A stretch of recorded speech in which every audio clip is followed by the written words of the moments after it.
Bonjour à tous. Merci d'être là, aussi nombreux, de vous être levés aussitôt. Je sais que pour certains, c'est un gros effort.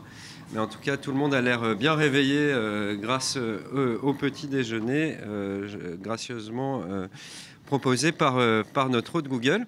Je prends la parole, moi, une toute petite minute. Je suis Jean-Philippe Gallet, je suis cofondateur d'une société qui s'appelle MyElephant, mais je viens ici avec une autre casquette qui est celle d'administrateur de la Mobile Marketing Association, qui organise ce petit déjeuner, du coup, avec l'aide de Google et bien sûr l'aide et le concours de Relacia pour nous passer plein de bonnes pratiques sur un sujet qui est passionnant.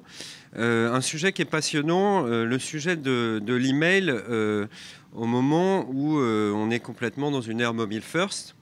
L'email qui est évidemment un canal relationnel historique très puissant, mais qui, bien sûr, est chamboulé par l'arrivée des nouvelles plateformes, des nouveaux usages. L'arrivée aussi de canaux relationnels qui sont concurrents ou complémentaires, comme la push notification, entre autres. Et donc, l'idée aujourd'hui, c'est de partager tous ensemble des bonnes pratiques, des retours d'expérience sur ce sujet, et en espérant que tout le monde puisse sortir de ce moment d'échange avec des informations complémentaires et puis des pistes de réflexion également. Voilà, donc je vais passer la parole à Frédéric. Donc, bonjour à tous, bienvenue chez Google. Je m'occupe du retail chez Google, des clients retail. Et je suis aussi administrateur de la Mobile Marketing Association pour Google. On est ravis de vous avoir ce matin. Bon, pas de nouveauté, mais le mobile, c'est quelque chose qui nous tient énormément à cœur. Surtout, en tout cas dans mon industrie, avec la peak season qui arrive en Q4, on ne cesse de marteler le message d'avoir des sites mobiles rapides, de l'importance de l'emailing, du CRM. Je regardais un chiffre hier. On parle beaucoup dans nos business d'attaquer les millennials et de comment on peut effectivement parler à cette population. En gros, ils sont juste 50% à trouver les sites mobiles acceptables en termes de téléchargement, là où les classes plus âgées trouvent à 75% que c'est plus acceptable. Donc ça vous montre en fait à site égal la tolérance qui baisse et du coup les futurs standards qui augmentent sur la vitesse des sites mobiles. Donc juste qu'est-ce qu'on aura aujourd'hui? D'abord, donc Daphné de Relacia va me succéder pour nous parler des outils et des best practices sur tout ce qui est emailing et CRM. Ensuite, Philippe de la Mobile Marketing Academy, Mobile Marketing Association, merci beaucoup, va nous débriefer sur le baromètre du marketing mobile. Et enfin, on aura une table ronde avec 3 acteurs, donc Frédéric de Peugeot, Vincent de PMU et Benjamin de Mon Petit Gazon, animé par Jérôme, sur mobile et emailing, donc qui est le sujet de fond du jour. Donc je vais laisser la parole aux gens qui ont du contenu et des choses intelligentes à dire et passer la parole à Daphné. Merci Frédéric et merci pour l'accueil et l'organisation de ce petit déjeuner. Merci aussi à la MMA d'avoir tout coordonné. Effectivement, je vais vous parler des bonnes pratiques ICRM pour être plus large que l'email, c'est-à-dire finalement vos programmes relationnels historiquement pilotés par l'email sur le digital et les enjeux sur le marketing mobile et le mobile CRM. Un petit mot sur Relacia. Relacia existe depuis 7 ans. On est la première agence en France à maîtriser complètement la double expertise ICRM et mobile CRM. Et effectivement, notre ADN, c'est 100% CRM et mobile. Notre mission, c'est de vous accompagner, les marques en général, à avoir le bon message sur le bon écran, au bon moment, et surtout aussi au bon endroit. Alors quand on dit au bon endroit, c'est effectivement de noter sur le bon device, mais on peut parler de géolocalisation. Je sais que ça, y a des gens qui s'intéressent à ça et du retail. Et pour cela, et pour répondre à cette mission, les équipes de Relacia ont développé depuis 3 ans des solutions technologiques facilitantes afin d'avoir une véritable approche ICRM cross-device. Vous allez voir, je vais vous en donner plusieurs exemples.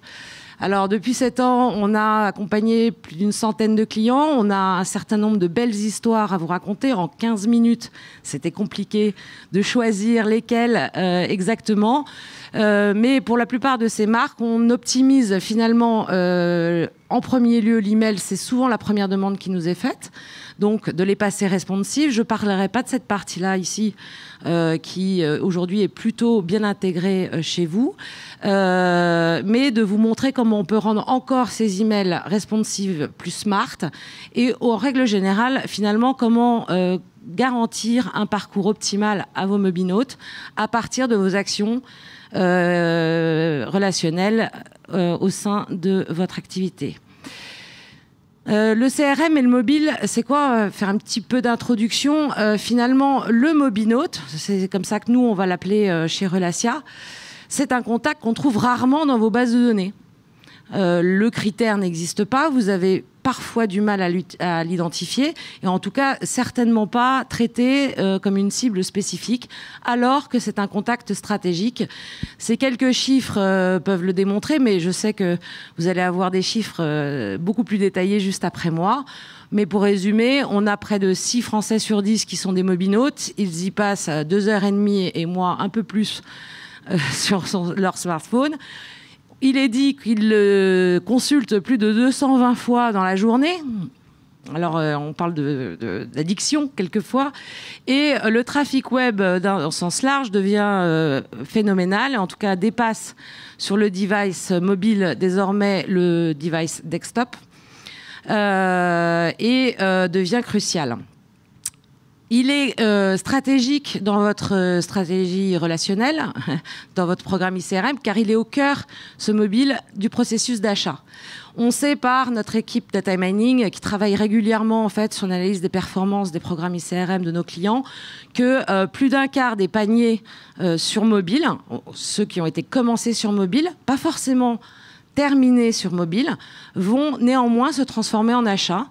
Que le panier moyen sur le device mobile est désormais quasiment équivalent à celui d'un ordinateur fixe et qu'en règle générale, 70% des clients qui sont en phase de recherche d'un produit ou d'une solution vont faire une recherche mobile. D'ailleurs, on constate, le site web est souvent plus une approche prospect, c'est-à-dire qu'ils vont être à la recherche d'une information, ils vont questionner, se renseigner, étudier et finalement, souvent, transformer par un autre canal que le site mobile.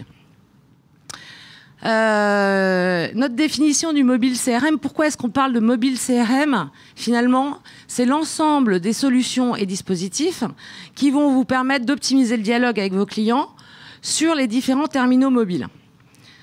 À contrario l'ordinateur fixe. Sauf que, dans la pratique, qu'est-ce qui se passe? Les terminaux mobiles, ils sont déjà multiples. Quand on parle de mobile, dans notre jargon, en fait, on entend souvent le smartphone, par différence à la tablette, et qui sont souvent agglomérés en termes d'audience entre les deux. Quand vous avez des mesures d'audience, on a aussi bien le mobile que la tablette la plupart du temps. Les objets connectés qui connaissent une forte croissance, mais qui sont encore minoritaires en fait dans les usages de vos clients au quotidien. Et en moyenne, finalement, vos clients vont posséder 3 appareils connectés pour consommer les contenus que vous leur proposez sur le site digital. Donc, avec notre jargon, on appellera le desktop, finalement, l'appareil fixe qui leur permet de se connecter par opposition aux terminaux mobiles. Avant, dans vos bases de données, faire du CRM sur mobile, finalement, c'était le SMS. C'est toujours le SMS. C'est un des premiers canaux qui est utilisé, en fait, en termes de push, d'information et de promotion. Vous en recevez souvent. Aujourd'hui, c'est plus encore, puisque finalement, dans votre parcours et dans les leviers que vous pouvez activer, vous allez devoir tenir compte d'une consommation de contenu sur des sites qui sont désormais mobiles. Et effectivement, des applications mobiles qui sont les premières... Finalement, les applications mobiles restent le temps passé le plus important sur son smartphone. Et dans la différence entre les deux, le site mobile va être plus une approche, donc je l'ai dit, de recherche et de renseignement et d'information pour vos clients, alors que l'app mobile, finalement, va démontrer par son installation un engouement fort pour votre marque et vous allez y retrouver vos meilleurs clients. Quand on fait une analyse de segments finalement, de la population qui a installé vos apps, c'est en général, quand ils la gardent et qu'ils l'utilisent, vos meilleurs clients en termes de valeur ajoutée, de panier moyen, de fidélité, etc. et de fréquence d'achat. Pour les contacter, finalement, il y a l'email responsive qui reste le canal le plus utilisé. Vos actualités, vos programmes, finalement, se déroulent essentiellement par email sur le digital. Vous organisez une segmentation, vous les travaillez par cycle de vie, par les critères sociodémo ou leur cycle d'achat. Vous avez effectivement, pour la plupart, mais on travaille encore avec beaucoup de marques sur ce sujet, commencé à intégrer que l'email responsive est obligatoire. Chose que chez Relasia, on fait déjà depuis 7 ans. L'ensemble de la production d'emails de nos équipes est essentiellement, est exclusivement responsive. Pardon. Et en autre canal très intéressant dans une approche relationnelle, vous allez avoir effectivement les push notifications dont parlait Jean-Philippe, canal que nous combinons avec grand plaisir pour l'ensemble de nos clients pour créer de la valeur ajoutée et un véritable programme intelligent. Alors, quelques leçons de séduction sur ces fameux mobinautes. C'est important de se rappeler ça et c'est ce que nos équipes finalement font au quotidien. Ils n'oublient jamais ces 3 règles d'or. La première, d'être rapide. Être rapide, c'est-à-dire techniquement de pouvoir leur donner accès à l'information qu'ils recherchent très vite. Idéalement, vous devez être efficace en moins de 3 secondes. La plupart des sites en France, c'est des stats qui viennent pas de chez nous, qui sont constatés, s'affichent en 10 secondes. Or, les études montrent que 53% des mobinautes vont quitter votre site mobile si vous dépassez un temps de chargement de 3 secondes. Être rapide, c'est aussi leur faciliter la vie au quotidien, c'est-à-dire leur donner le parcours le plus rapide pour accéder à l'information qui leur est le plus utile. La leçon numéro 2, ça va être de penser à eux tout le temps.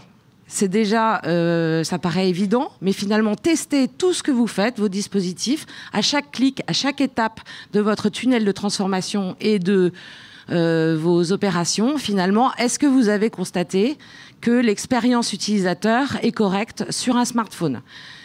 Ils ont vécu une mauvaise expérience sur un site ou une application de marque. 50% des mobinautes vont dire qu'ils sont moins enclins à acheter. Donc ça rejoint les stats que Frédéric nous donnait, en particulier sur les millennials, effectivement.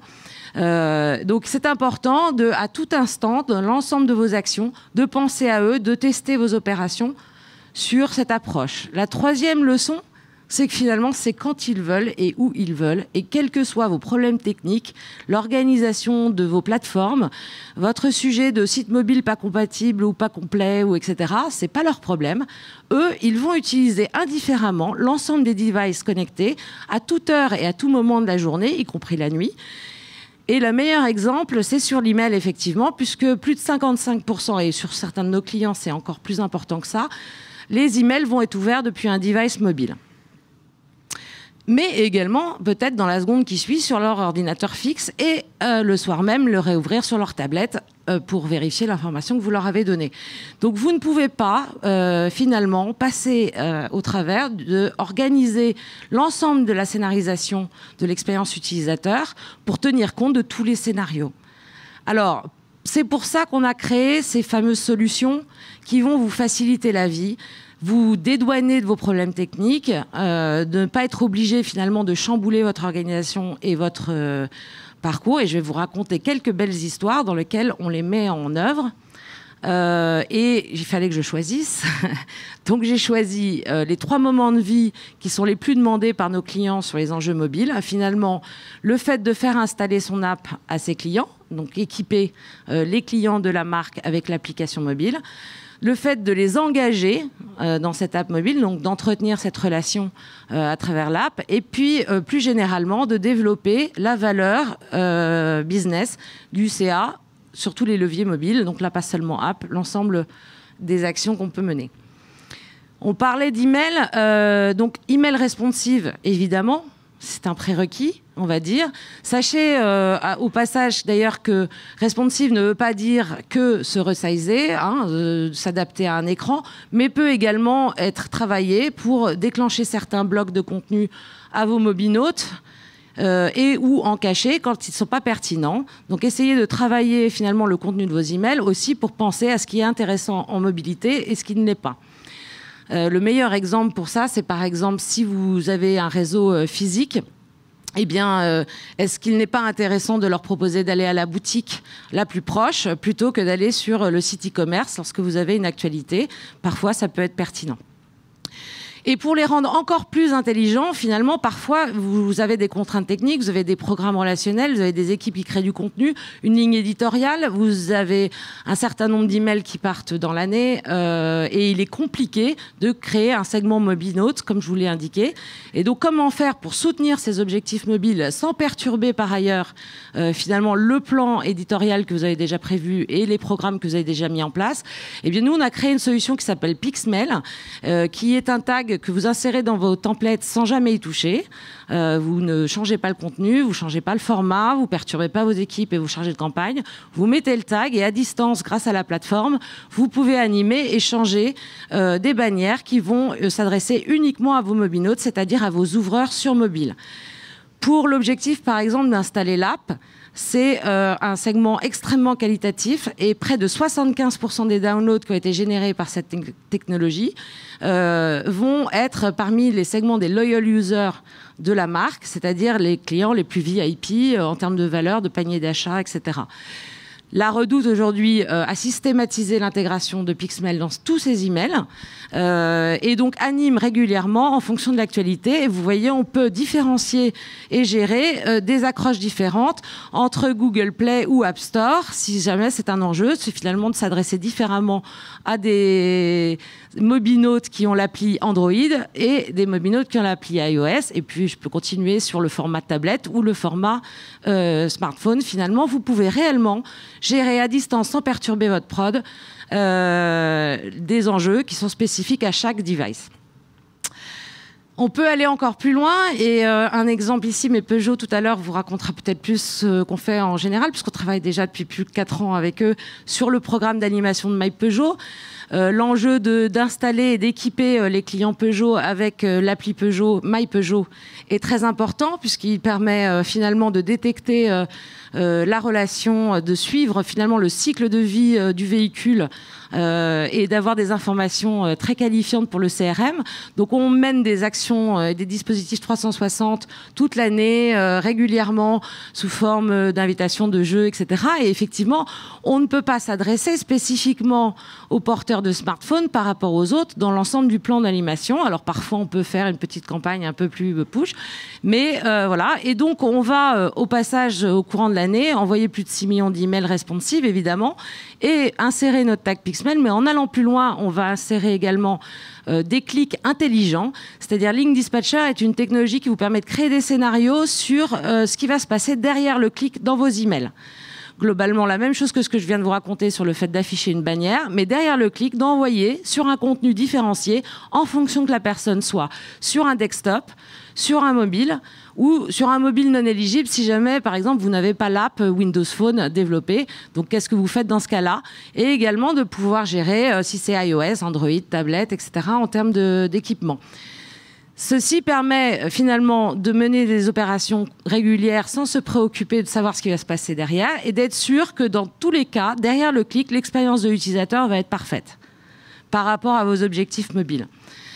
À noter qu'on gère énormément également le côté deep link, c'est-à-dire le fait de pouvoir faire ouvrir les apps lorsqu'elles sont déjà installées ou d'envoyer directement sur le bon store, si vous êtes sur un smartphone Android, par exemple, de ne pas vous embêter à choisir entre Android et iOS pour aller dans le store télécharger l'app. Et Link Dispatcher va plus loin, puisque dans la scénarisation, finalement, avec vos mobinotes, on peut créer des scénarios de plus en plus complexe, c'est-à-dire effectivement de choisir d'envoyer sur la bonne fiche de store en fonction de votre type de device, mais pourquoi pas de donner rendez-vous à vos mobinotes avec un événement qui va s'ajouter au calendrier natif du téléphone et faire en sorte que votre téléphone, d'un point de vue natif, va relancer votre client sur un événement de type vente privée tel jour, etc. et de l'ajouter directement dans le calendrier en un clic. On a une nouveauté également en 2017 dont on va probablement beaucoup se servir sur les demandes de dons dans le caritatif en fin d'année. C'est le fait de pouvoir envoyer directement en un clic un message de configurer le message tout près dans l'application message du téléphone pour que le client n'ait plus qu'à forwarder à ses amis sans se préoccuper le message promotionnel qu'on lui a préparé. J'avance un peu parce que je ne veux pas perdre trop de temps. Enfin, d'ailleurs, c'est Google qui nous a fixé quelques restrictions. On avait vu émerger des pop-up dans tous les sens et des app banners dans tous les sens sur les sites pour faire installer les applications. Ça devenait extrêmement peu qualitatif. Et nous, on a développé une technologie donc, qui ressemble beaucoup à Pixmail, mais que cette fois pour utiliser sur vos sites. Vous posez ce tag sur vos sites et vous pouvez convertir simplement avec différents formats qui sont bien qualitatif. Là, vous avez un format expand, c'est-à-dire une bannière qui ne prend pas énormément de place sur votre site, qui ne s'affiche uniquement que sur une audience mobile. Et lorsque vous tapez dessus, vous avez effectivement une présentation plus qualitative de votre app et des avantages de l'installer. Vous pouvez aller le tester sur Carrefour Drive, qui l'a installé en permanence. Et pour eux, c'est le premier levier d'acquisition des nouveaux porteurs d'applications. En termes qualitatifs, je ne vous dis pas le chiffre d'affaires qu'ils font derrière sur ces downloads-là, mais également en termes de coûts, évidemment. Et puis, toujours dans cette logique de dire en un clic, il faut faciliter la vie, il faut aller plus vite, on a développé Click to Store. Click to Store permet d'envoyer des emails avec des offres promotionnelles. Ici, une opération qui a été menée pour Azzaro en opération Drive to Store pour le réseau Nocibé. Et donc, effectivement, de pouvoir faire accéder à son itinéraire en un clic directement, en sachant que la plupart de nos clients ont cette problématique, qu'ils ont peut-être un store locator ou Google Maps qui est formidable pour trouver son itinéraire, mais l'ensemble des magasins ne participent pas toujours aux opérations de la marque. Et donc ici, vous avez une sélection des magasins participants préconfigurés. Pour ceux qui ont des enjeux de retail, sachez que dans les programmes relationnels et dans l'email, voici un exemple sympathique de comment travailler un programme spécifiquement pour vos visiteurs physiques qui sont mobinautes et qui consultent leur téléphone. Ici, un programme qui est mis derrière la connexion Wi-Fi gratuit chez Unibail dans les centres commerciaux. Donc là, vous êtes à la Toison d'Or, effectivement, et qui se voit proposer de recevoir plus d'informations sur le programme de fidélité, les actualités du centre, et également de télécharger l'appli, bien sûr, en un clic avec Link Dispatcher. Et donc, 54% des gens qui reçoivent cet email derrière leur utilisation de Wi-Fi sont intéressés et disent « je m'inscris au programme de fidélité ». Donc, une super manière d'engager finalement ces visiteurs de points de vente. Enfin, les formats Smart Banner plus Link Dispatcher sont des formidables outils qui peuvent s'intégrer même au cœur de vos apps mobiles, c'est-à-dire qui vous donnent aujourd'hui des moyens de rajouter des briques marketing et d'animation au sein de vos apps natives quand votre roadmap mobile ne vous permet pas finalement de la modifier et de la changer. C'est ce qu'on a fait avec Peugeot pour de nombreuses occasions. C'est finalement d'insérer les animations qui sont prévues également dans l'app native de la marque sans être obligé de la republier. Et pour ça, un exemple ici sur Showroom Privé, qui a gagné en 4 jours 5% de nouveaux acheteurs sur le mois avec une petite mécanique toute simple, et dont le programme a été diffusé, combiné, finalement promu par de l'email, du push et le add to calendar. Donc voilà pour un exemple d'opération extrêmement facile qui s'est mis en place en 3 jours, en 3 semaines, ça va mal, mais qui a duré 4 jours, et qui a combiné l'ensemble des solutions que je vous ai montrées. Puis vous pouvez aller plus loin. En gros, mon conseil, essayez de travailler sur des formats qui utilisent les fonctionnatifs du téléphone, donner du fun, donner de l'expérience. Ici, une bannière qui joue sur l'oscilloscope et qui vous permet de découvrir des offres en basculant votre mobile. Donc c'est un format qui a extrêmement plu aux abonnés d'Air France. Je crois qu'il y a des gens d'Air France dans la place, et qui en général, sur l'ensemble des dispositifs qu'on crée de ce type-là, gagne 6 points de taux de clic supplémentaires parce qu'on est vraiment smartphone dans la manière de présenter les choses. Et ces mêmes smart banners, insérez-les au bon moment. Vous avez des enjeux de les collecter pour les rendre opt-in push. Mettez-les à cet endroit-là et utilisez tout ce que je viens de vous dire. Et également collecter des avis et des notes de vos utilisateurs pour les fidéliser. Voilà, j'espère que tous ces chiffres, un peu dits au galop, vous ont plu. On peut vous en dire plus à la sortie, évidemment. Et en tout cas, on est tous à votre disposition pour séduire vos mobinautes après cela. Quelques chiffres sur le marché. Voilà. Merci beaucoup Daphné. Et bonjour à tout le monde. Je m'appelle Philippe Dumont, donc je suis le cofondateur d'une société qui s'appelle Azeton, qui est la première plateforme du X-Analytics, d'A/B testing et de personnalisation pour applications mobiles. Mais je ne vais pas vous parler de ça aujourd'hui. Je vais vous parler du baromètre de la Mobile Marketing Association, que j'ai le plaisir d'avoir créé il y a maintenant 19 itérations. On a fait le calcul il y a quelques temps, donc ça fait 19 trimestres qu'on le publie. Et on le publie, comme vous le voyez, avec un certain nombre de partenaires qui sont aujourd'hui à la fois Comscore, Médiamétrie, Apani et Statista. Et donc je voulais vous faire un petit point de ce qui se passe aujourd'hui sur le marché, sachant que ce que je vous montre là, c'est une preview, un peu un aperçu du prochain baromètre qu'on va publier dans les tout prochains jours. Donc ce que vous avez encore sur le site de la MMA aujourd'hui, c'est celui du trimestre précédent. Mais je vous donne l'exclusivité de ces quelques nouveaux chiffres. Il sera donc en téléchargement en tout début de semaine prochaine. Donc je vous encourage à aller le chercher et le télécharger sur le site mmaf.fr. Première chose que je voulais rapidement voir avec vous, c'était justement la dynamique du marché et la dynamique du marché du mobile en comparaison avec une autre que vous connaissez qui est celle des ordinateurs. Comme vous le voyez, si on regarde le taux d'équipement aujourd'hui en termes de smartphones, téléphones, tablettes et ordinateurs, on s'aperçoit que les ordinateurs, qui sont là quand même depuis un certain temps, eh bien, ils couvrent à peu près 80% de la population. Les téléphones classiques, tout compris, c'est près de 90% de la pénétration du marché aujourd'hui. Mais vous voyez qu'il y a en fait une dynamique qui existe aujourd'hui encore sur deux marchés, puisque les autres sont un peu flat d'un trimestre à l'autre. La première, en fait, c'est les smartphones qui gagnent encore en part de marché. Pourquoi ? Parce que de plus en plus de téléphones standards sont en train d'être aujourd'hui remplacés par des smartphones. C'est quasiment impossible d'acheter un téléphone autre qu'un smartphone aujourd'hui.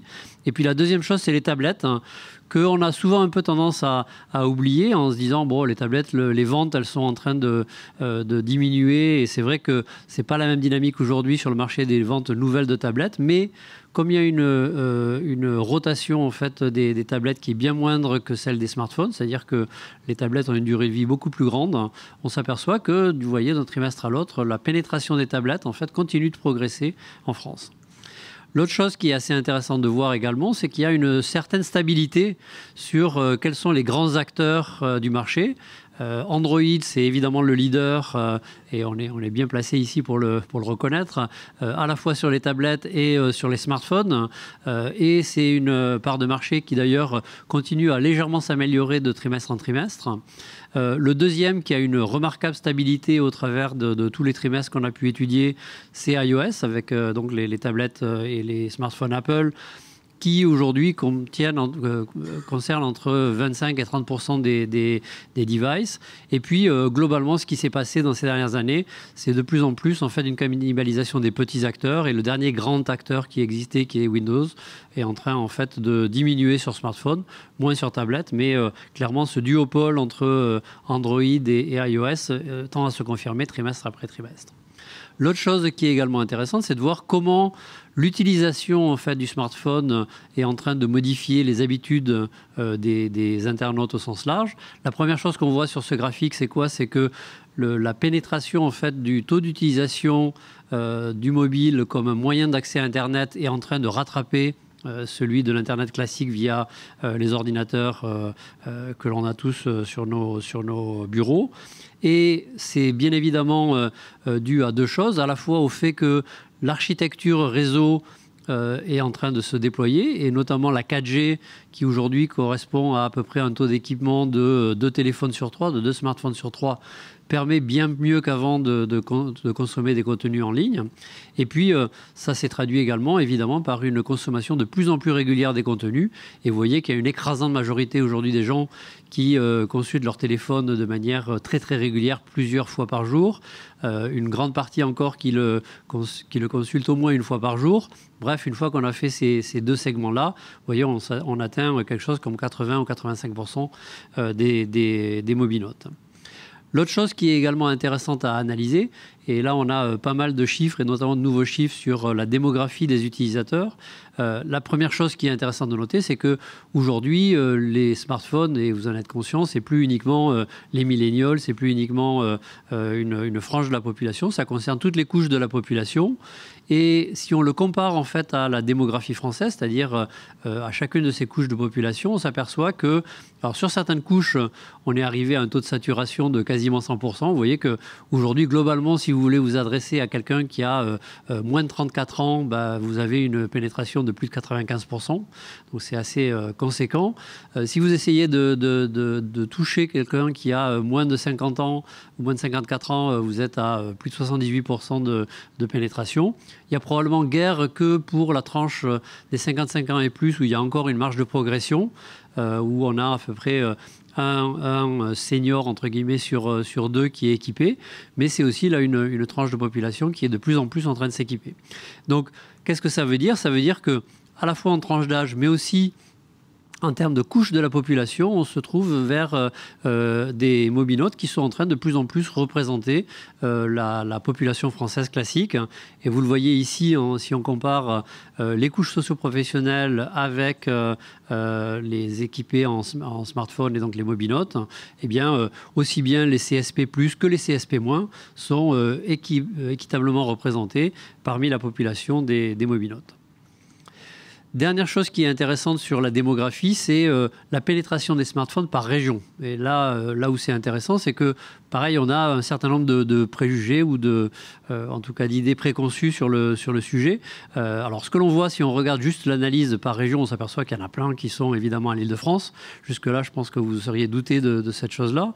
Ce qui est plus intéressant, c'est que si on compare en fait la pénétration par rapport à la population française, on s'aperçoit qu'il y a beaucoup moins en fait de disparité que ça. Et en fait, comme vous le voyez ici, bah, globalement, entre 65 et 75-80% des régions sont équipées. Donc on a une certaine homogénéité, une certaine pénétration assez similaire sur toutes les régions françaises. Et même quand on regarde en fait les acheteurs, alors là aussi il y a effectivement les gens qui sont à l'Île-de-France, 23% des mobinautes sont des acheteurs en Île-de-France, mais vous voyez que la Corse, la Basse-Normandie, la Champagne-Ardenne ont des chiffres très similaires, et à part peut-être le Limousin qui se distingue un petit peu en bas de ce graphique, mais sinon vous voyez qu'il y a une très très forte homogénéité là aussi des gens qui sont en fait dans les différentes régions françaises et qui vont soit être des utilisateurs, soit être des acheteurs. Donc vraiment, je pense que le momentum qui existe aujourd'hui sur le mobile, comme vous le voyez avec ces différents chiffres, eh bien, ça concerne véritablement tout un chacun dans la population française. Une autre chose qui est assez intéressante de voir, c'est une fois que ces mobinautes sont sur leur smartphone, qu'est-ce qu'ils font? Et qu'est-ce qu'ils font en fait? Ils font beaucoup de choses. Alors ils font beaucoup de choses à la fois en termes d'usage sur les différentes applications qu'ils ont. Et vous voyez que bien évidemment, il y a beaucoup de temps passé sur des applications, on va dire, très visibles. C'est le cas de Facebook, c'est le cas des messageries, mais c'est aussi le cas de tout un tas d'autres applications, dont certains d'entre vous sont peut-être des éditeurs. C'est à la fois des outils de type utilitaire, des news, des applications de e-commerce, des applications de presse, de météo, etc., etc. Donc il y a une très forte utilisation de ces applications.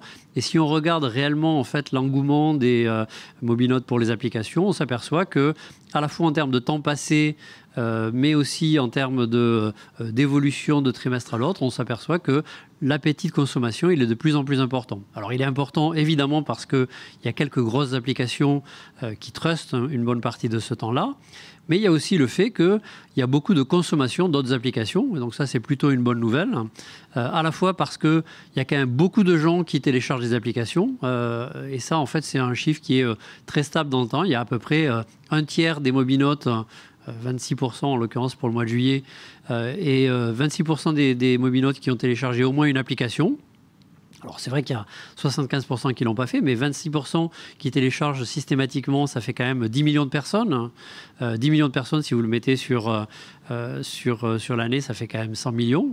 Et pour vous donner un ordre d'idée aussi sur le nombre de téléchargements d'applications nouvelles par an, sur 2016, il y a eu à peu près 1,8 milliard de téléchargements de nouvelles applications en France. On ne parle pas dans le monde ou quoi que ce soit. Donc ça veut dire qu'il y a réellement une consommation assez importante. Si vous faites le ratio par rapport aux 100 millions, ça fait à peu près 15 applications consommées par mobinaute qui a téléchargé des applications. Donc c'est relativement conséquent. Ça ne veut pas dire que toutes les les applications, elles restent sur notre téléphone, donc il y a vraiment du travail à faire derrière, mais ça veut dire qu'il y a effectivement encore un très très bon engouement pour ces applications. Voilà, j'en ai fini sur cet aperçu qui est loin d'être le baromètre exhaustif qu'on publie tous les trimestres, mais j'espère que ça vous a à la fois intéressé, puis ça vous a donné envie de télécharger le baromètre qui arrive donc à la semaine prochaine. Et puis, si vous avez des questions, ce sera avec plaisir d'en parler tout à l'heure à la pause. Merci, et puis place au débat.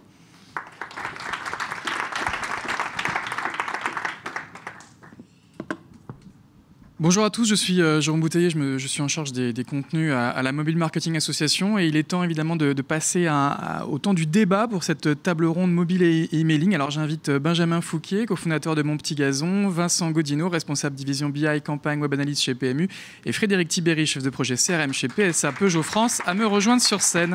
Prenez tous un micro, vous pouvez choisir les couleurs. Le bleu pour Peugeot, le jaune pour PMU. Ah, on vous a piqué le vert. Je suis gazon, hein, Ah oui, petit gazon. Il y a un débat sur les couleurs. Alors, Vincent, on va commencer par vous. PMU, en quelques mots, en quelques chiffres, comment on peut vous présenter? Vous êtes un des grands noms, évidemment, du pari sportif en France. Oui, bonjour. Donc, effectivement, pari sportif, mais aussi poker et surtout hippique. Le cœur de métier est quand même là. Premier acteur sur le pari hippique en France. Alors, on a une particularité, c'est qu'on a deux choses. Une particularité qui est un monopole encore, ça existe encore en France, sur la partie vente de paris hippique dans le réseau Endure, donc toutes les boutiques. Par contre, sur Internet, nous sommes en concurrence depuis 2010. À votre droite, Frédéric Tibéry, donc chef de projet CRM chez Peugeot France. Peugeot, on peut aussi vous présenter en quelques mots, en quelques chiffres. En quelques chiffres, Peugeot, c'est comment dire? Je vais prendre mes notes, hein, parce que j'ai...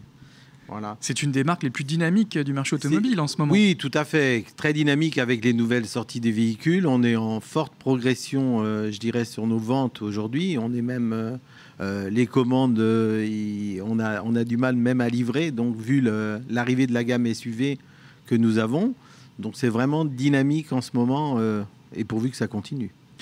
Et Benjamin Fouquier, cofondateur de Mon Petit Gazon. Alors Mon Petit Gazon, oui. C'est lié au vert de votre micro. Quelle est votre activité? Voilà. Alors oui, Mon Petit Gazon, nous, on est les leaders du fantasy football en France.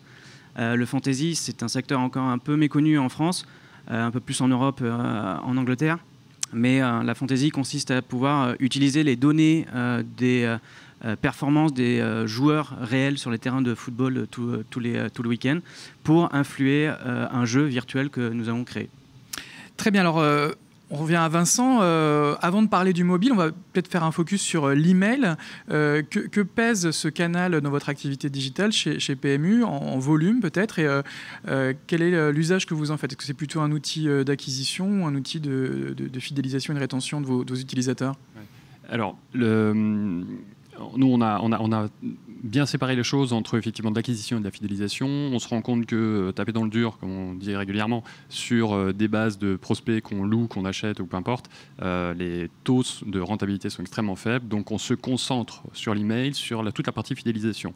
Donc on a des clients qui ouvrent un compte. Donc c'est une démarche un petit peu lourde, on le sait, mais elle est obligatoire, elle est légale. Donc on a encore un certain nombre de contraintes de ce style-là. Et on utilise les données qu'on a collectées des clients pour toute la communication classique, CRM, donc tout le cycle de vie, toute la partie administrative et transactionnelle. Et en volume, vous avez un chiffre? Oui, suivant les mois, on va dire entre 3 et 6 millions d'emails par mois. Très bien. Frédéric, on voyait le chiffre, je crois que c'était 6 millions chez Peugeot, c'était le chiffre donné pour être Daphné. précis, on a en fait trois grandes familles, les emails de fidélisation et transactionnels, où on arrive à 900 000 emails distribués. On a aussi les emails cible prospection qui sont générés par évidemment les sociodémos ou alors le véhicule possédé, puisque nous sommes dans l'automobile. Et là, ça représente 250 000 par mois. Et aussi les emails d'affiliation, ce qui représente 6 millions d'emails par mois. Voilà. Donc de gros volumes dans les deux cas. Oui, des gros volumes. Et en fait, ce canal, pour nous, il pèse en CRM, PRM plutôt 80%. On fait aussi, bien évidemment, des calls. Enfin, on utilise des call centers et également les courriers, notamment, par exemple, pour les campagnes marketing, les lancements de voitures, etc. En tout cas, c'est un canal central dans votre relation client. Oui, tout à fait. Benjamin, alors évidemment, Mon Petit Gazon n'a peut-être pas les mêmes volumétries que des grandes marques nationales, mais vous avez de bons chiffres à partager? Oui, bien sûr. Alors nous, on a déjà l'email, c'est uniquement pour de la fidélisation. On a développé un cycle de vie assez développé dès l'accueil. Donc on a à peu près une quinzaine de triggers aujourd'hui qui tournent sur Mon Petit Gazon, et on route à peu près 1 million d'emails par mois, et splitté entre 50% trigger et 50% plus one shot, ce qu'on appelle tactique, toutes les semaines où on envoie 1 à 2 campagnes. Et ça veut dire que vous avez déjà 1 million d'utilisateurs sur Mon Petit Gazon? Alors, on n'a pas 1 million d'utilisateurs, on a un demi-million d'inscrits à Mon Petit Gazon, et on a sur le demi-million un peu plus de 250 000 qui viennent tous les jours sur le site. Alors Vincent, donc on en parlait tout à l'heure, aujourd'hui plus d'1 email sur 2 est ouvert sur un mobile. Quel impact ça a pu avoir sur je sais pas, la délivrabilité, l'expérience utilisateur de ces emails? Alors, nous, on reste dans ces chiffres-là chez nous. Donc, c'est-à-dire, j'ai regardé les stats il n'y a pas longtemps. Donc, c'est plus de 50%?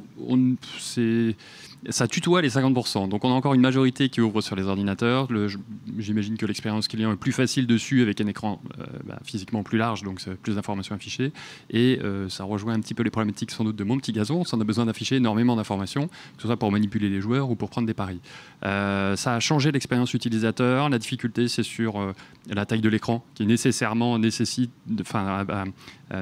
une manipulation de l'utilisateur pour aller chercher des informations. Donc ça modifie son comportement. Il scrolle plus qu'avant. Exactement. C'est un irritant de scroller? Pas nécessairement. Nous, on arrive dans un cycle de communication où il est déjà client. Donc, le fait d'aller chercher une information est normal dans son utilisation de la marque PMU. C'est un jeu de connaissances. Donc, nécessairement, il va aller chercher une information. Donc, ce n'est pas un irritant, mais c'est une nécessité qui est moins prégnante sur la partie desktop. Donc ça change le comportement du client dans tous les cas. En termes Est-ce que vous avez observé un impact sur l'efficacité de ce canal? Alors oui, l'impact il est sur le panier. On se rend compte que les paniers pour le coup sont plus faibles sur la partie mobile que sur la partie desktop.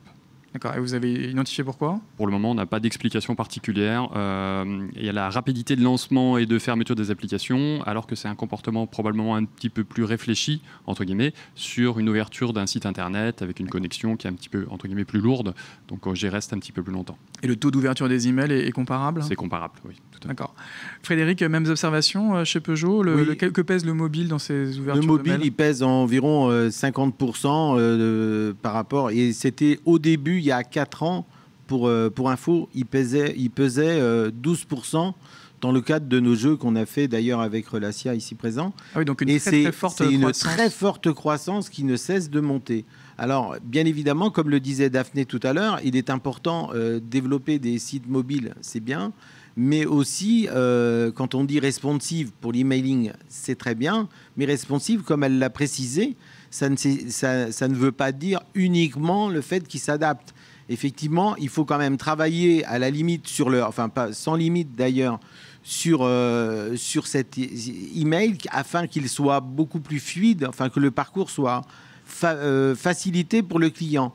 Et en fait, il ne faut pas confondre responsive en disant oui, il va s'adapter sur ma tablette, sur mon mobile, mais vraiment, il y a vraiment un travail à faire dans le contenu et comment présenter les choses, parce qu'on ne peut pas se permettre de présenter les choses de la même façon sur le mobile ou sur une tablette que sur un desktop. C'est quoi les irritants, les pain points, comme disent les anglophones, les que vous avez irritants, identifiés? c'est aussi la délivrabilité. Parce que ça devient de plus en plus difficile avec les systèmes d'exploitation, etc. Donc, c'est un peu irritant. Frédéric, tout à l'heure, nous parlait aussi du temps de chargement. C'est quelque chose qui est important sur mobile? Le temps de chargement, oui, parce que c'est sûr que si on reste 10 secondes, comme le disait Daphné tout à l'heure, moi, personnellement, à titre personnel, je ne sais pas comment réagisse la salle, mais si ça dépasse les 3 secondes, je m'en vais, quoi qu'il arrive. Vous agissez comme les millennials. Exactement, exactement. Benjamin, même constat? Oui, alors nous, de par notre audience, on a forcément une activité importante sur le mobile. On a plus de 50% de nos utilisateurs qui ont moins de 25 ans. Donc, on a pris le parti de construire tous nos emails, bien sûr, en mobile first. Donc, la structure de nos emails est très allégée. On a des emails avec, soit sur la partie trigger, des emails avec très peu de texte et des boutons assez forts pour pouvoir générer du clic. Et sur notre partie tactique, plus des emails où on a du visuel et du scroll pour passer un peu de temps sur la news. D'accord. Et vous observez des taux d'ouverture particuliers? On a largement dépassé les 50% aujourd'hui d'ouverture sur mobile. Et les performances de ces emails mobiles diffèrent de ceux sur desktop? Ouais, on le sait aujourd'hui, une part de clic qui est moins importante sur le mobile que sur le desktop, de par l'instantanéité, la mobilité de nos utilisateurs qui ont en mobilité forcément moins de temps à passer devant un écran, et que du coup notre but c'est de leur délivrer le maximum d'informations dans une news, et donc on a pris le parti d'avoir des news qui sont peut-être avec beaucoup de blocs, 5-6 blocs d'actualité, mais qui permettent de pouvoir générer suffisamment de clics. Alors, autre sujet compliqué, Vincent, c'est celui de la collecte des données. On sait qu'on a un nouveau cadre législatif qui arrive l'année prochaine avec e-privacy et RGPD. Et sur mobile, peut-être que remplir un formulaire, demander des opt-in, c'est peut-être un peu plus compliqué. Quelles sont vos observations jusqu'à présent ? On ne constate pas vraiment de différence entre la collecte des informations sur, enfin pour le moment, hein, ça va peut-être changer, entre un ordinateur et téléphone. Par contre, c'est un point fondamental, hein, vous en parliez à l'instant, la problématique de la qualité de la donnée qui est collectée pour ensuite utiliser les emails qui vont avec, c'est fondamental. Donc là, c'est un point basique. C'est aussi pour ça d'ailleurs qu'on achète peu de bases au PMU. Enfin, on a fait quelques partenariats, quelques achats, mais on se contente de demander des informations à nos clients qui nous les fournissent, comme ils sont dans une démarche d'ouverture de compte où il y a une transaction financière. Là, en 98% des cas, 99% des cas, les informations sont juste au delta de quelques erreurs de frappe. Donc on a la problématique de délivrabilité, on l'a éliminé de ce côté-là par la transaction financière. Donc je mets de l'argent, donc nécessairement les informations que je donne sont correctes. Et ensuite, tout le reste en découle. C'est assez naturel pour le coup. Et la problématique de la RGPD, effectivement, est de plus en plus importante avec toutes les contraintes qui vont arriver sur la multiplicité des traitements qui sont opérés au PMU et partout, qui disent oui, très bien, je donne mon consentement ou pas sur la communication, et ensuite il faut que je communique au niveau des traitements qui sont opérés. Et là, c'est une autre problématique qui est en train de nous arriver. D'accord, mais il n'y aura pas de différence particulière entre le mobile et le desktop ? On est soumis aux mêmes règles, donc a priori, l'expérience sera un petit peu différente. Structurellement, la façon dont on va collecter l'information sera un petit peu différente, mais les questions posées et les informations proposées seront les mêmes. Frédéric, est-ce que aussi cette problématique de la collecte de la donnée et la collecte du consentement est un sujet compliqué avec la montée en puissance du mobile ? Oui, et d'ailleurs, en fait, on fait très peu de collecte chez Peugeot d'emails. On en fait un peu à travers les sites, bien évidemment, mais sur le mobile, on en fait très peu.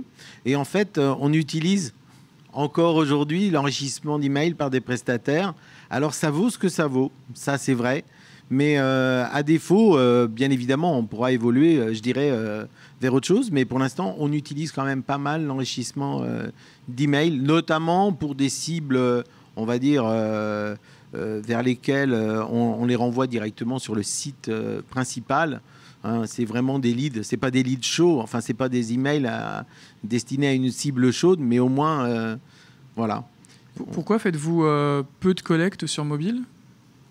Parce que, quand on dit qu'on fait peu de collecte, on fait des collectes, mais très peu. Quand je dis mobile, puisque nos sites sont responsives dans tous les cas, donc, mais on en fait très peu parce qu'on a certainement eu l'habitude, et d'ailleurs les habitudes peuvent se changer, d'enrichir par des prestataires d'email. Et donc, c'est des choses qui peuvent changer. Le monde change, le monde bouge et on bougera avec. Benjamin, cette question de la collecte de la donnée et du consentement, c'est un sujet de plus en plus compliqué ou pas avec le mobile ? C'est pas un sujet forcément plus compliqué. Nous, ce qui est très important, c'est la transparence avec nos utilisateurs. C'est de dire en gros que dans l'instant qu'ils donnent leur consentement, ils savent exactement ce qu'ils vont recevoir. Et c'est à eux de placer le curseur dans la fréquence et dans le contenu qu'ils souhaitent recevoir pour jouer à Mon Petit Gazon. Est-ce que c'est de la news ? Est-ce que c'est les fonctionnalités liées au jeu ? Et grâce à ça, grâce à cette transparence, on arrive à avoir un taux d'opt-in qui est assez correct et qui nous permet d'avoir une adressabilité forte par rapport à nos utilisateurs. Et donc du coup, je crois plus à ce côté un peu quand je demande mon consentement, qu'est-ce que je vais lui servir derrière, quoi. Et je ne sais pas si tous les annonceurs le font de cette manière-là. En tout cas, nous, on y attache pas mal d'importance. En tout cas, ça oblige à travailler les formulaires, la saisie d'une adresse email, c'est relativement fastidieux sur un smartphone. Alors, pas pour nous. Je ne sais pas si c'est la nature du champ ou le nombre de champs. Je pense que sur le mobile, il y a tout intérêt à plutôt alléger nos formulaires, quitte à les scinder en 2 étapes, de se dire d'abord je demande l'email et après je demande d'autres données un peu plus personnelles pour mon CRM et mieux personnaliser derrière ma relation, que je ne ferai pas en desktop. Mais je ne pense pas que ce soit plus compliqué aujourd'hui pour quelqu'un de taper son adresse email sur mobile que sur desktop. Frédéric, vous vouliez ajouter quelque chose là-dessus? Ce que je voulais dire, c'est que le stockage, enfin, la collecte d'emails, c'est bien, mais après, il faut les stocker. Après, faut-il encore avoir les bases, des bases qui sachent stocker pour tel ou tel événement. Et je ne suis pas sûr qu'on soit tous capables de stocker, par exemple, celui-ci, oui, il est intéressé par une newsletter, celui-ci, il est intéressé pour autre chose. Donc, il y a aussi... Si c'est stocké pour stocker, c'est comme si je téléchargeais un film de cinéma et que je ne vais pas regarder, quoi. Donc, il y a ça aussi. C'est des questions à se poser parce que c'est bien beau de collecter. Mais qu'est-ce que j'en fais? Comme vous le disiez, c'est vrai, qu'est-ce qu'on va en faire? Si vous arrivez à vraiment pouvoir collecter et en baser effectivement ces emails par rapport à une demande d'un client ou d'un prospect, ça, c'est top. Et aujourd'hui, nous, ça va venir, mais on n'en est pas là, malheureusement. Alors, il y a également une complexification qui est apportée par le mobile, c'est cette multiplication des interfaces, on l'a dit, site web, application Android, majoritaire désormais, application iOS pour ceux qui ont des iPhones, demain peut-être les bots. Vincent, comment vous arbitrez, vous, cette problématique? Il renvoie vers quoi vos emails? Vers là où le client veut aller. C'est aussi simple que ça. On ne force pas le client à aller quelque part. S'il souhaite aller jouer sur son ordinateur, il va sur son ordinateur. On n'a aucune contrainte là-dessus. Et ensuite, s'il veut aller sur son téléphone, que ce soit sur le site mobile, que ce soit sur son app, il n'y a aucun souci. Mais concrètement, ça veut dire que vous leur demandez quel est leur environnement préférentiel? Non, il va là où il veut. Enfin, dans les emails, quand il va cliquer, en fonction du device qu'il va utiliser, quand il a ouvert son email, on va le renvoyer là où il souhaite aller. C'est-à-dire s'il a cliqué sur je vais aller sur... Enfin, il suffit de mettre des vignettes qui vont bien, hein, tout simplement, et sans forcer le client à aller à l'endroit où moi je veux qu'il aille. C'est le client qui va décider de l'endroit où il veut aller. Donc il va cliquer sur la vignette qui va l'intéresser, ou il va taper l'URL directement. Donc c'est lui qui décide. Vous n'avez pas tendance à le pousser à utiliser l'application, parce qu'on sait que sur l'application en général, les performances commerciales sont meilleures que sur un site web mobile. Il peut y avoir cette tentation. C'est vrai. Alors nous, ce qu'on incite nos clients à faire, c'est de découvrir. On l'incite à découvrir, ou on l'informe qu'il y a une application ou qu'il y a un site mobile. Donc on va l'informer via des emails, des jeux concours, des promotions diverses et variées. Il y va ou il y va pas, mais on ne va pas le forcer à. Donc c'est la tendance de fond, de toute façon, est là-dessus, on le sait tous, mais on emmène nos utilisateurs, clients, doucement sur ce terrain-là. La particularité PMU, c'est qu'on n'a pas que de la CSC+, on a de toutes les catégories.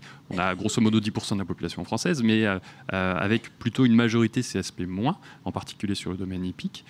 Donc les forcer à aller sur un domaine sur lequel ils ne maîtrisent pas encore complètement ou ils ne sont pas complètement équipés, c'est plutôt un risque. Donc on y va doucement, mais on y va de petit à petit. En les incitant, c'est plus une incitation qu'à une véritable...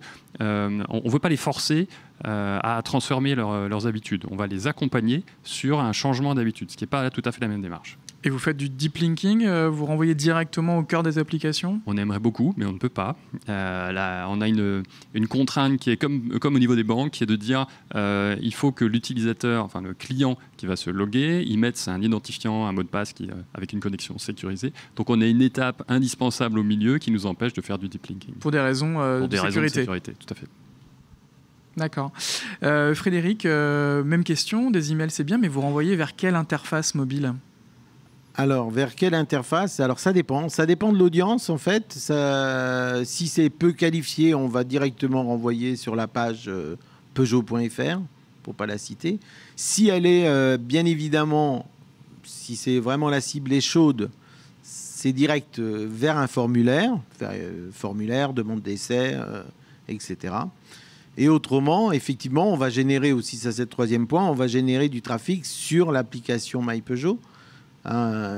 Et on espère effectivement, parce que le deep linking c'est tout neuf chez nous, on va pouvoir l'utiliser très bientôt concernant nos alertes révision pour pouvoir renvoyer dans le cadre de nos plans de contact et d'alerte révision, pouvoir les renvoyer, donner le choix au client plus exactement de pouvoir prendre son rendez-vous directement sur l'appli. C'est ce que nous montrait Daphné tout à l'heure, hein, c'est ça, les technologies de prise de rendez-vous ou de link dispatcher. Voilà. Alors, mais c'est compliqué, j'imagine, d'arbitrer et de savoir ce que veut le client. Oui, alors le tout, c'est de lui donner le choix. On peut pas se permettre d'imposer au client. On l'a dit tout à l'heure, s'il trouve pas ce qu'il veut, il s'en va. Déjà, si ça charge pas, il s'en va. Et s'il trouve pas ce qu'il veut dans l'email, il va s'en aller. Donc ça, c'est effectivement... Il peut y avoir la tentation, en tout cas, des marques, de privilégier une interface au détriment d'une autre. Oui, ça, c'est vrai. Pour l'instant, non. C'est pas notre philosophie. Oui, à terme, bien évidemment, puisque c'est vrai que... Parce que vous utilisez aussi les emailing pour générer des downloads de votre application. Oui, tout à fait. Oui. Non, mais à terme, bien évidemment, on veut le faire utiliser. Maintenant, on peut pas tout faire, enfin, l'obliger. C'est pas... ça serait pas correct vis-à-vis du client. On l'a dit tout à l'heure. Daphné l'a dit tout à l'heure. Faut donner le client, il faut qu'il s'y retrouve. Donc, il faut qu'il ait le choix. Benjamin, est-ce que les joueurs de Mon Petit Gazon ont le choix ? Alors, ils ont pas le choix aujourd'hui. Il y a ce qu'on voudrait et ce qu'on a. Ce qu'on voudrait, bien sûr, c'est les rediriger vers l'application mobile. Nous, aujourd'hui, notre audience, elle est en train de tourner sur l'appli énormément. Néanmoins, nos emails aujourd'hui renvoient sur le site mobile, sachant qu'aujourd'hui, l'expérience Mon Petit Gazon sur mobile ou sur application est la même. On a juste une application qui encapsule le site mobile. Ce que vient ajouter l'appli, dont on reparlera, c'est toute la partie push notification, qui est ultra importante pour nous. D'accord, mais donc aujourd'hui, les emails renvoient principalement vers le web mobile. Exactement. Et demain, vers l'application. Et demain, ça vous ferait du deep linking ? Ouais. Vous en faites pas aujourd'hui, pour quelle raison ? Question de coût et de moyens, uniquement. D'accord. Voilà. Une petite structure et la roadmap est bien chargée, mais ça en fait partie des projets prioritaires. Mais vous observez des différences de performance entre le site et l'application ? En termes de performance, je sais pas, de taux d'utilisation. Ouais, si alors, vous voulez pousser vers l'application, c'est parce que vous vous y retrouvez. C'est parce que notre audience vient principalement de l'application aujourd'hui. Aujourd'hui, nos pics de week-end, on sait qu'on a 80% du trafic qui va venir de l'application versus 20% sur le site mobile. D'accord. Alors, Vincent, on en parlait, il n'y a pas que l'email sur mobile. On regardait tout à l'heure les statistiques de Philippe. Il y a de l'email, il y a aussi la montée en puissance des messageries instantanées, du SMS, qui est un canal historique. On voit aussi apparaître des outils de push notification. Est-ce que le canal email, il est menacé, selon vous ?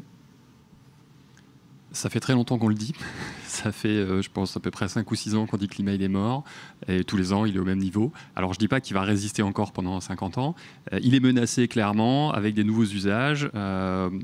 Pour le moment, on a plus un déport complémentaire des autres moyens de communication de l'email qui viennent compléter d'une façon ou d'une autre la communication avec le client. Donc effectivement, vous citiez les push, donc le SMS. Ou le SMS, historiquement, vous envoyez des SMS. Bien sûr, on envoie des SMS. Alors la difficulté, c'est le coût. C'est aussi basique que ça. Le SMS a un coût bien plus élevé que l'email. Les messageries, effectivement, instantanées, où je vais chatter d'une façon ou d'une autre avec soit un bot, soit un opérateur derrière. Là-dessus, oui, on va avoir aussi la communication. On rappelle que Google qui nous accueille vient de lancer Allo, que vous pouvez tous télécharger. Très bien. Je vais y aller. Moi, ce que j'aimerais, c'est pouvoir m'insérer dans toutes les façons dont je peux communiquer avec le client, que ce soit sur le mobile, en application ou en site. L'avantage de l'app, c'est qu'on a un petit peu plus de souplesse, en particulier au niveau du chat. C'est un petit peu plus facile à implémenter, puisqu'on est vraiment dans notre application, donc on fait ce qu'on veut. Et en partie push... Alors le push, oui, c'est quand même une menace bien réelle aujourd'hui pour l'email. Il est extrêmement intéressant pour deux raisons. La première, c'est que je ne suis pas obligé d'avoir mon application qui est lancée, ni même ma messagerie pour être capable de voir les messages. En push out app, je le vois directement si je l'acceptais bien évidemment. Et en push in app, je suis capable de communiquer avec le client pendant son expérience d'utilisation de l'app, en personnalisant le message que je lui ai envoyé, comme si c'était une personnalisation d'un site internet. Donc on se retrouve quasiment au même niveau de personnalisation. Donc c'est un canal extrêmement intéressant. Intéressant, mais encore minoritaire. Peu de gens acceptent ces notifications. Alors, on n'a pas autant d'acceptation effectivement des notifications que ce qu'on a d'opt-in email classique. On a sur les opt-in classiques, on doit être à 85-90% nous en acceptation de communication. Par contre, sur un push, on est plutôt à 50%. Donc effectivement, ils sont plus rares. C'est quand même de bons chiffres. Ouais, ça reste des chiffres intéressants effectivement, mais la difficulté, c'est l'abus de cette possibilité de communication. Autant sur une messagerie, j'y vais, je sélectionne 5 emails, je les supprime tous. Bon, très bien, la pression est finalement relativement light. Si j'ai un push alors que je suis en train de faire autre chose, c'est potentiellement plus irritant. D'où ces taux d'inscription qui sont plus faibles. Donc il faut faire attention. On peut aussi avoir un push de ces mails. On peut avoir un push de ces mails, tout à fait. Là, on cumule les deux. En tout cas, vous pensez que l'email, pour l'instant, il résiste, mais l'email résiste bien, oui. Je trouve que l'email pour être bousculé, et on parle aussi beaucoup des messages instantanés, notamment chez les millennials, ça pourrait aussi être un canal conversationnel majeur chez PMU alors majeur, je ne sais pas, mais en tout cas très complémentaire, c'est sûr, en particulier pour tout ce qui est échange avec le service client, parce qu'on nécessairement, il y a des échanges avec le service client, il y a de l'administratif, mais aussi il y a des questions sur le fonctionnement. Aujourd'hui, c'est principalement du mail, là, ça pourrait basculer demain sur des messageries instantanées. Alors, messagerie instantanée, je ne suis pas sûr que ça devienne si majoritaire que ça. Ça deviendra un canal de communication très certain. Le push, de mon point de vue, sera plutôt celui qui remplacera à terme l'email. Frédéric, est-ce que l'email va être cannibalisé par d'autres formes de messagerie sur mobile ? Alors, à notre sens, à mon sens, pour l'instant, non. Non, le push va être complémentaire. Par exemple, pour ce qui nous concerne, le push est hyper intéressant pour les alertes révision. Donc, effectivement, il faut déjà voir comment réagissent les clients. On ne peut pas dire il va disparaître. Maintenant, c'est sûr que c'est un nouveau canal qui émerge et c'est hyper important. Il va prendre de comment on appelle ça, de l'importance. Pour autant, les push, effectivement, il y a aussi la validation de nos clients qui les acceptent ou pas. Nous, on essaye de voir si on peut aussi avoir différents types de push, parce que là, pour une alerte révision, c'est vraiment quelque chose de service, mais aussi, on peut très bien faire des push pour les portes ouvertes. Et donc, l'idée, si on veut réussir clairement les push de notification, il faut être capable de structurer en fin de compte les différents push. Et donc c'est ce qu'on essaye de voir à travers l'appli. C'est hyper important parce que autrement on va partir, on envoie, regardez tout ce qu'on envoie tous comme email ici et certainement parmi toute la salle. Les gens reçoivent tellement d'emails qu'ils ne savent même plus ce qu'ils ont reçu d'ailleurs. C'est énorme. Et donc, si on limite, si on essaye, si on commençait déjà à pouvoir segmenter les différents types de push, ça serait top. Et sur les autres leviers, type SMS ou messagerie instantanée ? SMS, on en envoie très peu. Pour quelle raison ? Personnellement, on le laisse. Alors, en fin de compte, on le laisse. C'est généralement piloté, en général, pour le réseau, notre réseau, qui vont inviter encore justement leurs clients par SMS, porte ouverte, les 16 et 17 septembre, etc. On en envoie très peu. Alors effectivement, tu as soulevé tout à l'heure le coût aussi. Hein, c'est quand même pas innocent. On utilise quelquefois des SMS dans des campagnes pour les essais, puisque ce qu'on a mis en place avec Relatia dans le cadre des SMS, mais c'est pas intrusif.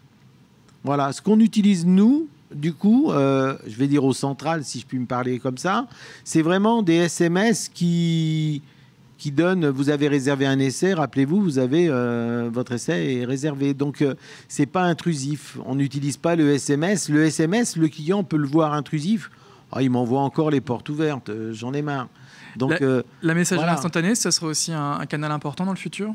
Ça va venir, oui. Ça va venir, oui. Oui, de toute façon, on ne peut pas y échapper, soyons clairs. Hein. C'est difficile, hein, autrement. Surtout sur un site de vente ou sur des voitures sur lesquelles il y a toujours des questions qu'on n'imagine pas toujours, d'ailleurs. Mais il y a des... Oui. Benjamin, est-ce que ces nouvelles formes de messagerie vont cannibaliser l'email, selon vous ? Alors moi, je suis un peu comme Vincent et Frédéric, je ne crois pas à la mort de l'email, je crois à la complémentarité des canaux. Nous, on se sert de la push notification comme un complément à l'email. Aujourd'hui, nos taux d'ouverture d'email sont plutôt corrects, on est entre 35 et 40%, ce qui est plutôt bien et dans le haut du panier. Nous, ce qui nous intéresse, c'est de savoir comment je vais toucher les 60 autres pourcents qui kiffent pas mes emails. Et donc la push notif, de par son utilisation, fait qu'on a une couverture et une ouverture qui est assez importante. On approche des 100% de lecture, donc c'est important pour nous de pouvoir savoir que les gens reçoivent ces push notifs et ont une action derrière à faire. Quand on utilise la push notif, on l'utilise plus sur la côté trigger, comme je disais, et en fait, notre cycle de vie CRM, il est dupliqué entre l'email et la push notif. Et l'idée, c'est de pouvoir maximiser justement la lisibilité de nos messages. SMS, messagerie instantanée. Alors, nous, on ne collecte pas le numéro de mobile. Pourquoi ? Parce que, notre audience est jeune et la collecte de l'opt-in SMS, c'est plus compliqué chez les jeunes. Et de par le coût, ensuite, de routage, on va prioriser, bien sûr, la push notif versus le coût de routage d'un SMS. Et la messagerie instantanée ? Alors là, le cas d'école qu'on a ouvert, là, on s'en sert énormément en support. C'est-à-dire qu'aujourd'hui, beaucoup de nos utilisateurs utilisent l'email historiquement pour nous contacter pour tel ou tel service ou question. Et là, depuis la rentrée, on a activé notre partie Facebook Messenger pour justement pouvoir traiter ce support-là. Et c'est le raz-de-marée. C'est-à-dire qu'en gros, notre audience qui est ultra jeune utilise bien sûr les messageries instantanées. Et c'est devenu naturel pour eux que dès qu'ils ont une question, boum, c'est sur Messenger. Et il faut répondre dans la minute, quoi. Mais c'est bien, nous on est contents de pouvoir avoir contacté. Comment ? Et le problème, c'est qu'après, avoir l'organisation derrière, voilà, faut pouvoir y répondre. Alors, parce que quelquefois, on se laisse déborder justement par ça, et c'est énorme. Et le pire, le comble, c'est de ne pas pouvoir être capable de répondre justement quand on a... et c'est là où on se fait mal. Mais alors, l'organisation peut tenter de répondre évidemment à ce défi, mais quand il faut répondre 24 heures sur 24, 7 jours sur 7, sur une multitude de canaux... Évidemment, la solution, ça passe aussi par les bons outils logiciels, j'imagine. Vincent, le futur, c'est obligatoirement la marketing automation. Et tout comme on a des chatbots sur les messages instantanés, peut-être demain avoir des mailbots, enfin en tout cas une automatisation massive de cette relation client. Ça ne remplacera jamais un opérateur réel qui répond à une question, mais oui, ça passera par là clairement. Alors nous, on affiche clairement, je rejoins la volonté de transparence, on affiche clairement les horaires d'ouverture auxquels on peut répondre, qui sont quand même assez élargis, mais néanmoins, il y a toujours quelqu'un qui a une question à 2h du matin. Donc là, à moins de passer par un chatbot, on n'est pas capable de traiter. Mais ça sera forcément un chatbot ou finalement le mail peut lui aussi être automatisé ? Je ne vois pas ce qui empêche un mail de reposer sur les mêmes logiques effectivement. Alors, qu'un chat de messagerie instantanée. C'est vrai. Aujourd'hui, vous parliez de la mort de l'email. Non, j'ai pas dit ce mot. Enfin, du ralentissement, de la concurrence, effectivement. Alors, en marketing sortant, aujourd'hui, il reste bien fort. Hein, a priori, on est tous les trois d'accord. Maintenant, je ne sais pas si on est représentatif. En entrant, on essaye de le diminuer pour plein de problématiques de traitement, de facilité d'utilisation. Et on préfère effectivement renvoyer les gens sur de la messagerie ou du téléphone pour avoir un contact un peu plus personnalisé et sympathique avec le client. Donc, cette diminution fait qu'a priori, je ne veux pas vous donner l'avenir de ce qu'on fera au PMU, je ne sais pas encore, on s'orientera plutôt vers un chatbot que vers un email bot, ou je ne sais pas quel terme on pourrait mettre derrière. Le chatbot, il me semble intéressant, il permettra de réduire un flux, de répondre à un premier volet de questions et éventuellement de passer derrière la main à un opérateur. Et ça veut dire déporter cet outil chez une plateforme particulière ? Alors, je ne sais pas si ce sera sur une plateforme spécifique à l'extérieur, si ce sera chez nous, je ne sais pas encore quelle sera la techno, mais il y a des essais qui sont montés effectivement au PMU pour se dire est-ce que ça vaut le coup et est-ce que c'est bien de répondre de cette façon-là ? Parce que, alors là, je rejoins la problématique de la qualité de la réponse qu'on va apporter au client. Si on pose une question et que le chatbot répond complètement à côté parce qu'il n'a pas compris, il faut pouvoir débrayer sur un humain rapidement. Exactement. Frédéric, l'avenir, il est à l'automatisation, il est au smart emailing. Ça va venir, mais plus par le chatbot. Et encore, faut-il encore à la limite tester les deux solutions ? Pourquoi pas ? Mais bon, le chatbot, ça paraît être intéressant. Oui. C'est une piste, mais c'est dans une messagerie instantanée. Vous ne pourriez pas le faire avec un email? Pourquoi pas? Je dirais qu'à la limite, ça se teste. Pourquoi pas? Là, on n'en est pas là, hein, c'est qu'à de le dire, mais ça doit se tester. Mais c'est quand même... Un email, c'est moins réactif, malgré tout. Donc, quand on pose un client, quand le client pose une question, il aimerait bien avoir la réponse de suite. Vous savez, c'est très simple. Hein, dans nos affaires, il franchit le pied, il passe les portes du hall VN, enfin voiture neuve, je vais le dire en français. Eh bien, si on lui répond pas, il fait demi-tour. Hein. Donc, si je lui envoie un mail, par exemple, j'exagère, j'en rigole un peu, mais donc il faut que ce soit réactif. Et si on n'est pas capable... Si lui vous renvoie un email, il faut aussi être très réactif. Mais voilà. C'est pour ça que l'automatisation, ça sera logique. Oui, ça serait évident. Mais bon, ça demande du travail derrière. Et bien sûr, c'est sûr. Parce que bon, on ne pourra pas répondre à tout. Surtout que les questions sont très larges dans notre domaine. Ça peut parler de la voiture, de l'entretien et quelquefois d'autres de l'appli. Enfin bref, c'est vaste. Benjamin, cette automatisation de la relation client, c'est de la science-fiction ou c'est ce qui se prépare? C'est pas de la science-fiction. Nous, on y viendra, on le sait, mais on n'y viendra pas à 100%. On aura besoin de conserver, nous, cette part d'humain derrière pour nos utilisateurs, ne serait-ce que pour recevoir le retour qu'on a sur notre jeu. En revanche, l'automation, elle est indispensable pour nous pour diminuer le flux de traitement, parce qu'on estime que dans notre support, on a entre 20 et 25% de réponses types qui reviennent tous les jours et dans lesquelles on pourrait automatiser et nous faire gagner du temps. Donc on y viendra pour gagner du temps, mais pas à 100% parce qu'on veut conserver cette relation client-utilisateur. Très bien, je vais vous demander à tous les trois un mot de conclusion. Vincent, ça serait quoi le hashtag de conclusion? L'email a de l'avenir, à condition d'être intelligent. La communication, effectivement, auprès des clients a de l'avenir. Moi, je dirais le hashtag que je mettrais, c'est hashtag consentement. Donc, ça rejoint un petit peu ce qu'on disait. C'est dans tous les cas, il faut que je respecte ce que veut mon client. Si je lui écris alors qu'il ne voulait pas que je lui écrive, je provoque une catastrophe potentielle. Si je ne lui écris pas alors qu'il voulait aussi que je lui écrive, là aussi, je provoque une autre forme de catastrophe. On a des clients qui nous contactent en nous disant « Je ne comprends pas, vous ne m'écrivez pas ». Donc, ah oui, vous avez cliqué sur le bouton, vous êtes inscrit. Donc là, on les réinscrit manuellement. Mais effectivement, la problématique de marketing de base, c'est de dire je communique avec les clients qui veulent recevoir quelque chose. Très bien. Et on invite tout le monde à télécharger les applications PMU pour des paris, donc hippiques, sportifs ou du poker, hein, pour ceux qui sauraient échapper. Merci. Frédéric, également un hashtag de conclusion. Ah, c'est relationnel. C'est important. Et pouvoir répondre justement aux attentes des clients, comme le disait mon cher voisin. Non, faut garder la relation avec le client et la bonne relation avec le client. Et on invite tout le monde à acheter une 3008, je crois que ça se vend 3008, 5008, on a tous les numéros presque, donc faites votre choix. N'hésitez pas à vous rendre sur Peugeot.fr. Et à découvrir la nouvelle gamme qui marche très bien, faut quand même le soulever. Un beau redressement de la marque Peugeot depuis quelques années, sous la présidence de Carlos Tavares. Un petit mot également, Benjamin, un hashtag de conclusion. Ouais, moi, c'est multicanal. Hashtag multicanal. Je crois beaucoup plus à la complémentarité des canaux qu'à la substitution des canaux. Et tester et voyez ce que ça donne. Voilà, et on invite tous les fans de football à télécharger Mon Petit Gazon. Avec plaisir. Une nouvelle saison. Le mercato est passé, mais... Et d'ailleurs, je crois que Frédéric Janta, qui nous accueille, est un grand joueur de Mon Petit Gazon. Merci en tout cas à tous les trois pour ces témoignages.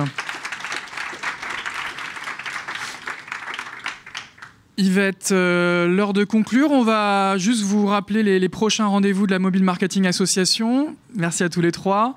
Alors le 5 octobre, on aura a priori un petit déjeuner innovation et on reparlera plus particulièrement de voix avec l'émergence des voice bots. Je ne sais pas si vous avez déjà testé Google Home cet été, mais ça marche très bien. On aura aussi le 19 octobre un petit déjeuner sur la publicité où on parlera plus précisément du programmatique mobile face au défi de la transparence et de la qualité. Et bien évidemment, le 7 décembre prochain, le Mobile Marketing Forum Paris 2017 pour savoir si votre marketing est aussi smart que votre smartphone. Vous pouvez nous suivre évidemment sur nos différents canaux, site web, email, Twitter, LinkedIn, YouTube, Facebook, Scoopit. On est multicanal à l'association. Et évidemment, un grand merci à Google et à Relacia pour leur support. N'hésitez pas à continuer à échanger autour d'un café. Merci à tous pour vous être déplacés ce matin.